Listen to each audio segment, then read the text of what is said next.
ለመውለድማ አበትም ትል ይወልዳል። እና በጣም ያሳዘነኝ ነገር ልጁ ወደ አብርሽ ሲሄድ ነው። ሩታ ስትወስደው ሩታን ሸሽቶ ወደ አብርሽ ጋር ሲሄድ በጣም ነው ያዘንኩት። እውነት ተለያይታችሁ ከሆነ እኔ ደግሞ በልጁ የተማርኩት ነገር ምን እንደሆነ ታውቃላችሁ? እኔ አልዋሽም፣ ሀቁን የምናገር ነው ደስ የሚለኝ የሚያስደስተኝ። ሶሻል ሚዲያ ላይ መጥቼ በቃ የሆነ ማመሳሰል ነገር ምናምን ነገር አይመቸኝም፣ ሀቂቃ ማለት ነው።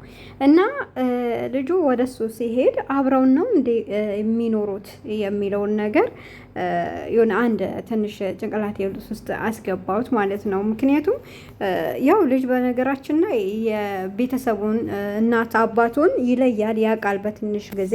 ዞሮ ዞሮ ግን ልዑልና አብርሽ አንድ ላይ እንዳሉ ነው እንደዛ እንትን ያልኩት ማለት ወደ እሱ ሲሄድ ማለት ነው። ያው ግን አባት ነው። ቆይቶም ቢመጣ በሁለት ወርም ቢያገኘው በወርም በሁለት ወር በአምስት ወርም ቢያገኘው አባቱ ውስጡ ይነግረዋል። አለኩል ያህል አብርሽ ደግሞ ስህተት ሰርተዋል። ምክንያቱም እናት ናት፣ ትደነግጣለች። አላስፈቀዳትም እና ሌላ ቦታ ይዞባት መሄድ በቃ ማታገኘው ቦታ ምናምን ነገር ይመስላታል። ለምን አሁን ያሉበት ሁኔታ ደግሞ ከሷና ከሱ በቃ ቁርጥ ነገር እንደነገራት ነው የምታውቀውና ከአሁን በኋላ ማንንም አልፈልግም ብሎ አዲስ ሰው ይዞ ነው የመጣው።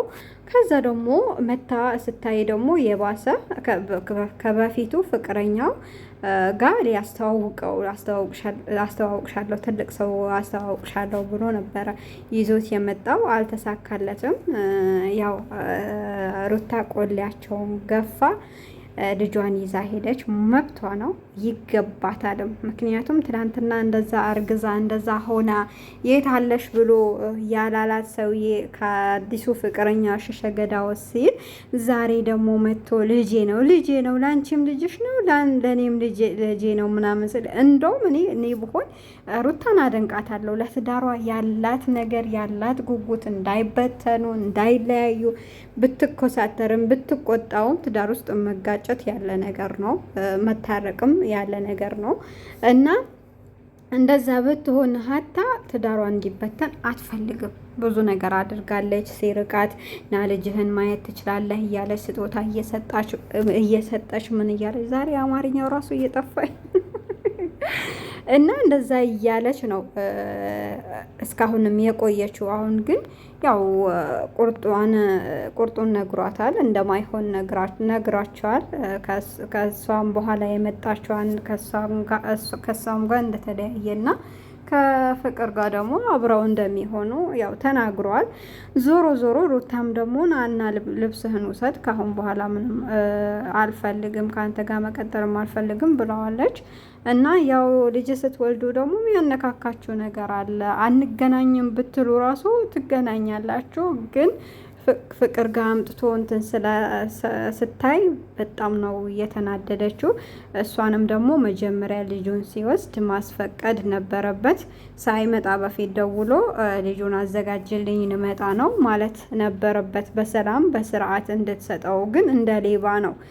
እቃ ነው ወይ ያለች፣ እቃ ነው ወይ ዝም ብለህ ገብተህ ብድግ አድርገህ የምትወጣው? ልክ ናት። እኔም ቢሆን እንደውም ፌንት ነበረ የምነቅለው። ለምን ባለን አሁን ላይ ባለን ነገር ይዞብኝ ሌላ ቦታ እንደሚሄድ ነገር ነበረ የሚመስለኝ፣ ውስጥ የሚነግረኝ እንደዛ ነበርና በጣም ደንግጣ ነበር። በጣም በቃ ስሜታዊ ሆና ነበርና እረዳታለሁ። እናት ናት እሷ። እናት የፈለገችውም ነገር ብታደርግ ይገባታል። ለልጇ እንደ አባት አይደለችም። እና አባት በእርግጥ ልጁን ይወዳል፣ ከእናት የበለጠ ነው የሚወደው ምናምን ይባላል። አውጥቶ ስላልተናገረ ነው ምናምን ይባላል አብዛኛው ጊዜ።